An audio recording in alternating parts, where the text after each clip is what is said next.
वेद शब्द संस्कृत भाषा के विद धातु से बना है, जिसका अर्थ होता है जानना। अतः वेद का शाब्दिक अर्थ है ज्ञान। इसी धातु से विदित जाना हुआ, विद्या ज्ञान, विद्वान ज्ञानी जैसे शब्द आए हैं।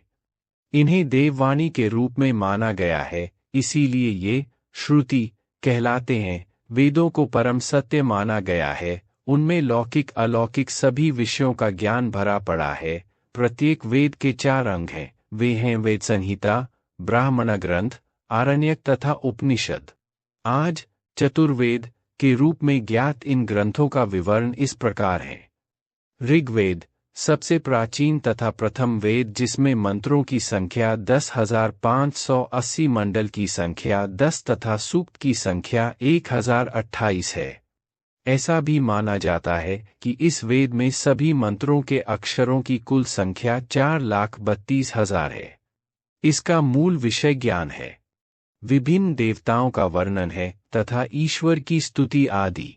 यजुर्वेद इसमें कार्य, क्रिया व यज्ञ समर्पण की प्रक्रिया के लिए 1975 गद्यात्मक मंत्र हैं। सामवेद इस वेद का प्रमुख विषय उपासना है। संगीत में लगे सुर को गाने के लिए 1875 संगीतमय मंत्र। अथर्ववेद इसमें गुण, धर्म, आरोग्य एवं यज्ञ के लिए 5977 कवितामयी मंत्र हैं। चारों वेदों का संबंध यज्ञ से है। यज्ञ करने में 4 प्रकार के ऋत्विजों की आवश्यकता होती है। यथा होतात उद्गातात अध्वर्यु ब्रह्मा को अपौरुषे, जिसे किसी पुरुष के द्वारा न किया जा सकता हो, अर्थात ईश्वर कृत माना जाता है। यह ज्ञान विराट पुरुष से व कारण ब्रह्म से श्रुति परंपरा के माध्यम से सृष्टिकर्ता ब्रह्माजी ने प्राप्त किया माना जाता है।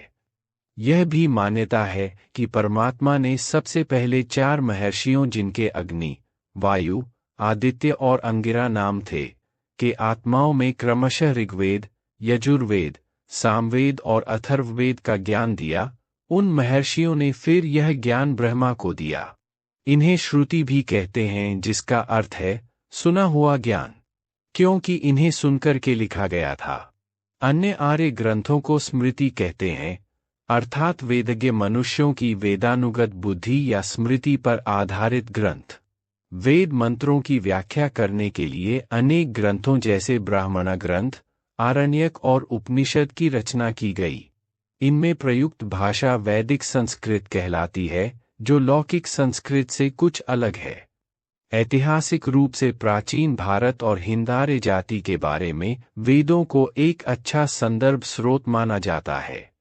संस्कृत भाषा के प्राचीन रूप को लेकर भी इनका साहित्यिक महत्व बना हुआ है।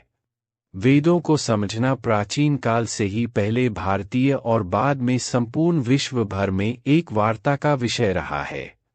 इसको पढ़ाने के लिए 6 अंगों शिक्षा, कल्प, निरुक्त, व्याकरण, छंद और ज्योतिष के अध्ययन और उपांगों, जिनमें 6 शास्त्र पूर्व मीमांसा, वैशेषिक, न्याय, योग, सांख्य और वेदांत व 10 उपनिषद ईशावास्य, केन, कठ, प्रश्न, मुंडक, मांडुक्य, ऐत्रेय, तैत्तिरेय, छांदोग्य और बृहदारण्यक आते हैं। प्राचीन समय में इनको पढ़ने के बाद वेदों को पढ़ा जाता था। प्राचीन काल के वशिष्ठ, शक्ति, पराशर, वेदव्यास, जैमिनी, याज्ञवल्क्य, कात्यायन इत्यादि ऋषियों को वेदों के अच्छे ज्ञाता माना जाता है। मध्यकाल में रचित व्याख्याओं में सायन का रचा चतुर्वेद भाष्य माधवीय वेदार्थ दीपिका बहुत मान्य है। यूरोप के विद्वानों का वेदों के बारे में मत हिंद आर्य जाति के इतिहास की